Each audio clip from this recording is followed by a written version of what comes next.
First, I'd like to thank Asia Society for bringing up very timely issues at this moment. And also, I'd like to thank Asia Society to give me the privilege of including the panel of distinguished speakers like today. So my take, because I think because of my profession, I think I suffer from the disease of being long-winded and theoretical. So let me put the situation briefly. As Andrew has mentioned about series of conflict, I think the important cases was 2009. And in 2009, I think China is a driver of the conflict with all the activities you mentioned that. 2009 marked two things. Number one is the Chinese lay out its claim of 9-dash line. And number two is the Americans have a hearing, senatorial hearing, in the summer of that. And then the Senate passed unanimous resolution to deplore Chinese use of force in China Sea and support U.S. continuation to protect the navigation right in the South China Sea. So I think the dispute in South China Sea is not new. The claims by various parties are not new. What is new is China's rise in the past 10 years. And with that rise is the increasing confidence and assertiveness of China in this dispute. That is new. To understand this kind of Chinese assertiveness and the confidence, I think there's three reasons. Reason number one, of course, is that there is an internal power struggle going on as a leadership transition is going on. When this happens, we know that no Chinese leaders can afford to be soft. So this is for internal politics need. And second is that because China rises quickly, so that's why there is a rising confidence among Chinese people. So there is rising nationalism, that's the second reason. But I think the bigger picture is that 10 years ago, China does not really have the capability to sustain its presence in South China Sea. It's far away from Chinese Navy. But now China feels it does have this capability to manage or sustain its presence in South China Sea. So that's a bigger picture. But if you have to understand China's policy right now, you have to understand how the Chinese see about this issue. I think, again, there are three factors, I think, in Chinese leadership's thinking in this. Number one is that will China continue to rise or China stop rising or even decline? The answer is most likely China is continue to rise, which means time from China's perspective is on China's side. And second, that where all the countries have a dispute with China in South China Sea, united as one, stand on the same page against China, the likelihood is very low. So number three is that where United States, the most powerful country in the region, make a full commitment, put its action where its words are, to support the Philippines or Vietnamese, whatever.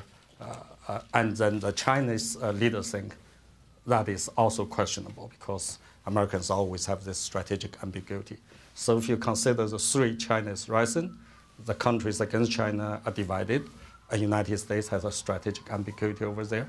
So it does not seem to me that Chinese leaders are ready to make any compromise on South China Sea. So that's a trend.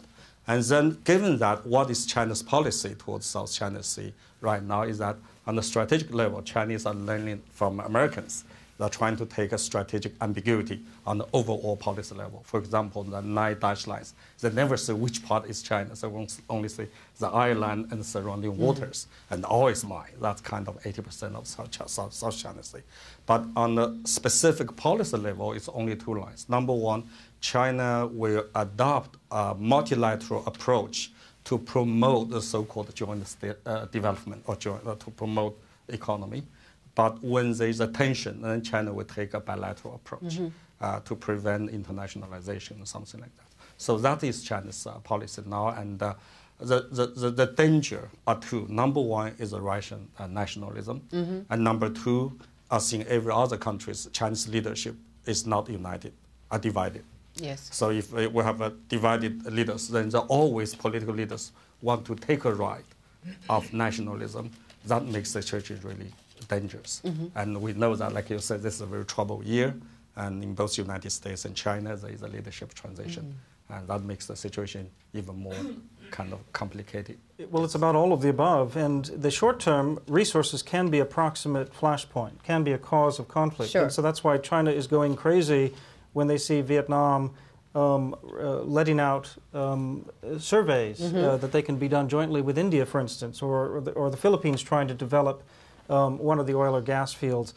China feels like it's not benefiting from the oil and gas that's down in the South China Sea, and it's claiming almost all of it.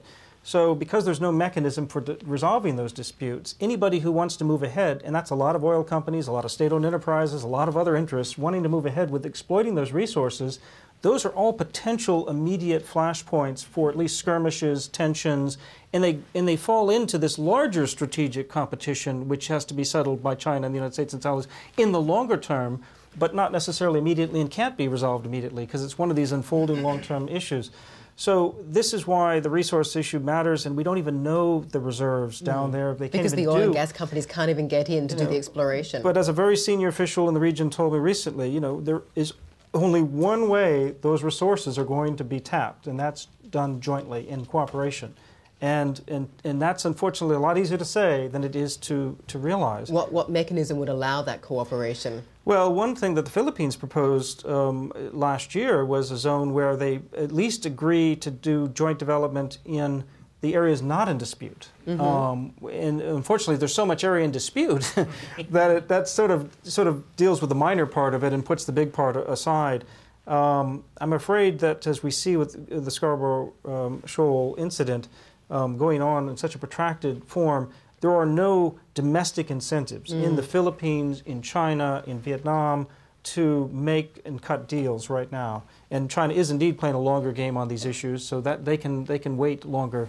And I think sometime in this decade, though, I mean, I'm optimistic that you will start to see more joint development, at least in parts of the South China Sea. I just think that that's where the common sense is. Again, the reason I'm optimistic even on China, even though there's this growing rivalry and strategic competition, is that members of the Standing Committee who maybe really have clout, they've been in provinces of China where they've seen tenfold gains in the economy, they have a strong vested interest in making sure that there continues to be great commerce, trade, and every country, including the United States, is the first, second, or third trading partner with China. So this is not a containment Cold War, but there is an element of strategic competition.